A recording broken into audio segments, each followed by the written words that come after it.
အားလုံးပဲမင်္ဂလာပါခင်ဗျာကျွန်တော်ဗီဒီယိုလေးနဲ့မတင်ပြတာကြားလဲပဲကျွန်တော်လည်းမားလို့မတင်ပြတာဗျဒီကြောက်လေးကျွန်တော်လည်းတူကြည့်အောင်ဗျဒီကြောက်လေးကိုကျွန်တော်ထိုင်နေ39လမ်းနေမှာကျွန်တော်90နဲ့ဝယ်လိုက်တာဗျဘေးသားလေးကတော့တော်တော်လေးပြတ်တယ်ဗျဒါပေမဲ့သူ့ရဲ့အရေးကျိုးလေးကကြောက်စီကြောက်သားလေးတော့နှက်တယ်ဗျအဲ့နဲ့ဒီကြောက်လေးကိုကျွန်တော်ကြိုက်တာနဲ့90နဲ့ဝယ်လိုက်တာပေါ့ဗျာကျွန်တော်ဒီကောင်လေးကိုသွားဖြတ်ပါဗျအနာပါတယ်ဗျကျွန်တော်အနာလေးကိုယာပြီးအရွယ်ကိုချိန်ကြည့်တာပေါ့ဗျာကဲကျွန်တော်လည်းတူသွားဖြတ်လိုက်ကြည့်အောင်ဗျာကြောက်လေးကကျွန်တော်ဘေးသားလေးရောတော်တော်ကိုပြတ်တဲ့ထဲပါတယ်နော်ဒီကြောက်ကကျွန်တော်တို့ကြောက်အကျိုးနေရာမှာတော့ကြောက်စီကြောက်တာတော်တော်လေးလာတယ်ဗျကဲကြည့်အောင်ကြောက်လေးကမဝင်ဘူးဗျအသားဘေးသားလေးကပြတ်တော့မဝင်ဘူးဆိုတာသူက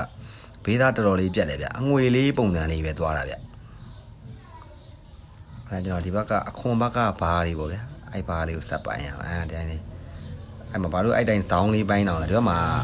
ဖင်ဘက်မှာကြောက်သားတွေကတော်တော်လေးကိုရော့လို့ဗျဒါနဲ့အငွေတောင်မသွားဘူးဗျဒီဘက်ချမ်းကြတော့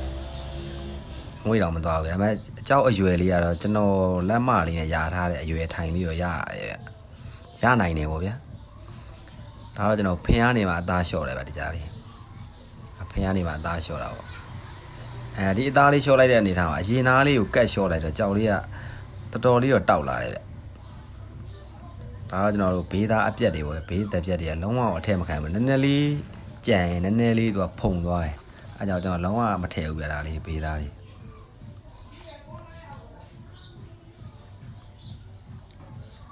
ဒါနဲ့ကျွန်တော်တို့ဒီမှာအသားဗျဘေးအသက်ပြက်သားပဲအဖွေးတွေမြင်းနေတာအားလေးကကျွန်တော်ဖယ်တာပေါ့ဗျာအဲ့လိုလေးသူကအသားလေးစင်းလာအောင်လည်းကြောက်လေးကကြည့်ကောင်းလာတယ်ဗျနည်းနည်းလေးကြည့်ပေါ်ရှိရလှလာရောဗျဒါနဲ့ကျွန်တော်တို့ဒီမှာဖင်မအမှကျွန်တော်ဒါဖင်ပေါ့ဗျာဒီဖင်ဘက်ကနေမှအသားလျှော့တာပေါ့ဒီတိုင်းလေးကြည့်တော့ကြောက်လေးကတော့မလာဘူးဗျာခုစင်ချက်အနေထားလေးမှာလှလာဗျာဒါကျွန်တော်အနက်ဖက်လေးပေါ့ဗျာအနက်ဖက်လေးဖယ်လိုက်တာအဲ့မဲ့အရေးသားလေးကတော်တော်လေးတော့တဲ့လာတယ်ကြောက်လေးကကျွန်တော်ပဲသားလောက်လေးတွက်ထားအဲ့မဲ့သူကအရေးသားတဲ့ထဲကိုပါတယ်ကြောက်လေးပဲသားအစင်မကောက်ဘူးဗျာဒါတော့ကျွန်တော်ဒါမှဖင်ကနေမှအသားလျှော့တာဗျ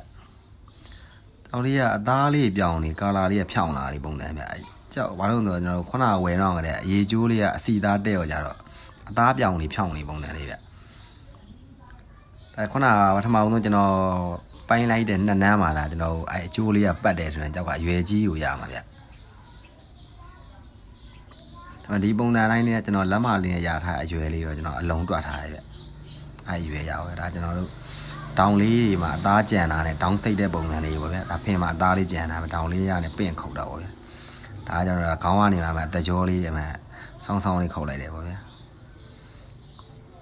ဒါတောင်းပါဗျာအသားနဲ့ကြံနဲ့တောင်နဲ့စိတ်ပြီးတာအဲ့လိုပုံစံလေးပေါ့ဒါမှခေါင်းမှာနဲ့အတကြောအဖွေးလေးမြင်းနေတာအသားကိုလုံးဝအထက်မခံအောင်ဗျာအသားထည့်ဝက်သွားမှာပဲအဲကြောင့်ကျွန်တော်အသားကိုပြောင်းအောင်ဆင်းနေဗျာဒါတော့အနာခေါင်းကကျတော့အသားတော့မကြံတော့ဘူးဗျာတောင်လေးစိတ်တာပါဗျာအရေးသားလေးတော့တဲတယ်နှမျိုးလို့တော့မရဘူးဗျာဒါတောင်းစိတ်လိုက်တာအဲဖင်မှာတော့အသားလေးနည်းနည်းကြံသေးတယ်ဖင်ထိတ်လေးမှာအားနဲ့အသားလေးဗျာဖွေးသားလေးမြင်းနေတာ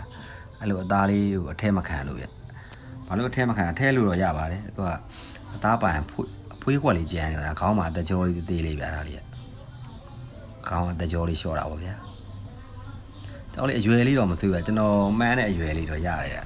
ဒီရွယ်လေးကိုကျွန်တော်ဒါလေးအယောင်တင်ပြီးတော့ရောင်းလိုက်တာ150ရတယ်ဗျကျွန်တော်နောက်ထပ်နဲ့ဗီဒီယိုလေးတင်အောင်ပါဗျကျွန်တော်ဗီဒီယိုလေးကိုကြည့်ချင်းအားလုံးဘူးတူရရကြမယ်လို့ထင်ပါတယ်ဗျာ